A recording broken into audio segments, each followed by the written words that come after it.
প্রিয় দর্শক, আসসালামু আলাইকুম। আপনারা কেমন আছেন? আশা করি অনেক ভালো আছেন। তো আমরা আজকে যে বিষয়টা নিয়ে কথা বলবো, ছাদের টাই বিম কিভাবে প্লাস্টার করতে হয়, তা প্লাস্টার করার সময় কোন কোন বিষয়গুলো লক্ষ্য রাখতে হয়। তো এই সমস্ত বিষয় নিয়ে আজকের ভিডিওটি।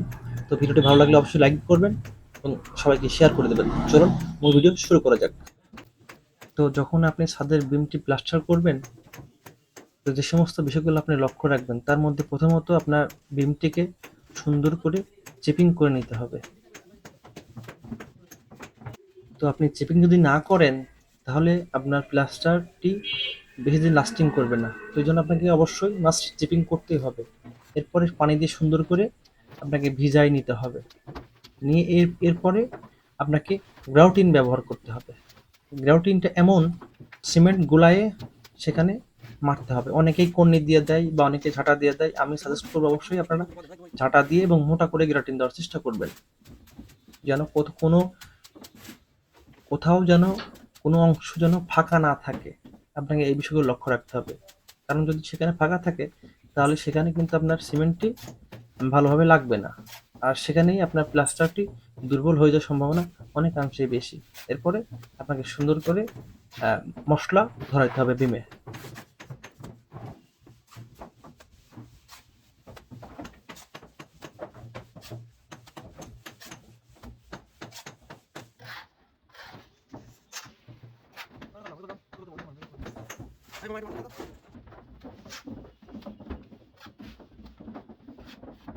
বা সুন্দর করে আপনাকে মাথায় রাখতে হবে যেন কোথাও মসলা ধরানো যেন কোনো গ্যাপ না থাকে।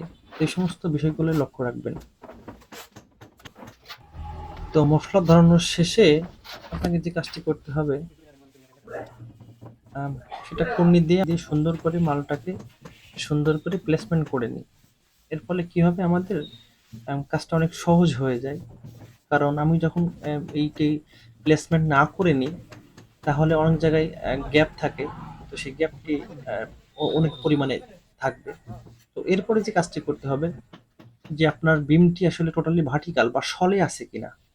আপনি অলং করে দেখবেন যে আপনার বিমটি টোটাল সলে আছে কিনা। তো যতক্ষণ সলে থাকবে না, অবশ্যই আপনাকে সেটা সলে আনতে হবে। এনে সেখানে সুন্দর করে মার্ক করে দিতে হবে যে আসলে আমার বিমটা সলে হয়েছে। দেন এই পাশে করার পরে আপনাকে আর এক পাশে করতে হবে বিষয়টা। তো এই পাশে হয়ে গেলে এখন মোটামুটি পাটটা দিয়ে আর কি বিমটাকে মোটামুটি আমরা সমান করার বা স্ট্রেট করে রাখার চেষ্টা করছি। কারণ বিমটি স্ট্রেট করতে হলে এই পাটটা দিয়ে আপনাকে সুন্দর করে মারতে হবে। মারার পরে আপনার সুতা দিয়ে নিচে বা উপরের দিকে আপনাকে ধরতে হবে। ধরার পরে দেখতে হবে আসলে আপনার বিমটি স্ট্রেট আছে কিনা। যদি স্ট্রেট থাকে, তাহলে পরের ধাপে কাজ করতে পারেন। আর যদি স্ট্রেট না থাকে, যতক্ষণ স্ট্রেট হবে না, ততক্ষণ আপনাকে যেখানে যতটুকু মশলার প্রয়োজন, সেখানে আপনাকে ততটুকু মশলা ব্যবহার করতে হবে। দেন আপনাকে বিষয়টি স্ট্রেট করতেই হবে। তো স্ট্রেট যদি আপনি না করেন, তাহলে কিন্তু বিমটি অনেক বাঁকা দেখা যাবে। তো যদি একটা ছাদের বিম বাঁকা দেখা যায়, তো বিষয়টা দেখতে অনেক খারাপ দেখা যায়। তো এই জন্য আপনাকে লক্ষ্য রাখতে হবে, যখন আপনি এই বিমটি প্লাস্টার হচ্ছে, অবশ্যই যেন মানে বিমটি স্ট্রেট থাকে। তো আমরা চেষ্টা করেছি আসলে এখানে দুটা লেবার কম লাগানোর আর কি। এটা আমাদের পদ্ধতি বা আমরা চেষ্টা করেছি বানানোর জন্য আর কি। তো এটা বানালে কি বিষয়টা কেমন হয়, এমন হয় যে আসলে লেবারটা কম লাগে। কারণ আমার এই পাটটা ধরে রাখতে এই মাথায় একজন প্লাস ওই মাথায় একজন লোক দরকার হতো। কিন্তু আমি যখনই ওইটা ব্যবহার করছি, তখন দেখেন আমার আর কোনো লোকের কোনো প্রয়োজন নেই বা আমার লেবার এখানে সেভ হচ্ছে। তো আপনারা চাইলে এভাবে ফলো করতে পারেন, বা আমি কিভাবে বানাইছি বা আপনারা যদি কারোর এটা বানানোর ইচ্ছুক হন, তাহলে অবশ্যই কমেন্ট করে আমাকে জানাবেন। আমি টোটাল টোটাল ডিটেলস আপনাদেরকে বলে দেব। তো বিমের আসলে আমরা তলি বলি। তলিটা অত্যন্ত গুরুত্বপূর্ণ একটি বিষয়। কারণ তলি যদি ভালো ফিনিশিং না হয়, তাহলে তলিটি দেখতে অনেক খারাপ দেখা যাবে। এই জন্য আপনাকে লক্ষ্য রাখতে হবে অবশ্যই তলিটি যেন অবশ্যই সুন্দর করে ফিনিশিং বা ভালো করে স্ট্রেট করা হয়।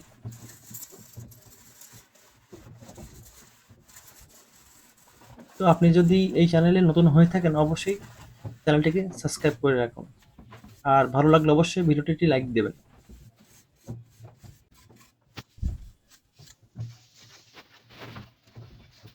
তো এরপর আমরা সুন্দর করে চেষ্টা করছি বিমটি স্ট্রেট রাখার।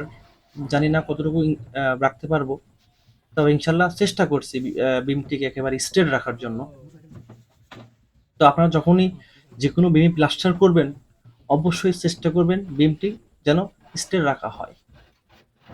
তো এরপরে টোটাল যে কাজটি সম্পূর্ণ কাজ হয়ে গেলে আপনাকে বিমটিকে সুন্দর করে ফর্ম দিয়ে সুন্দর করে মাজতে হবে। ফর্মটা মারলে পরে আপনাকে একেবারে স্মুথলি যখন আপনার রং করবে, তখন বেশি আর কি আপনার ওই ঘষা লাগবে না।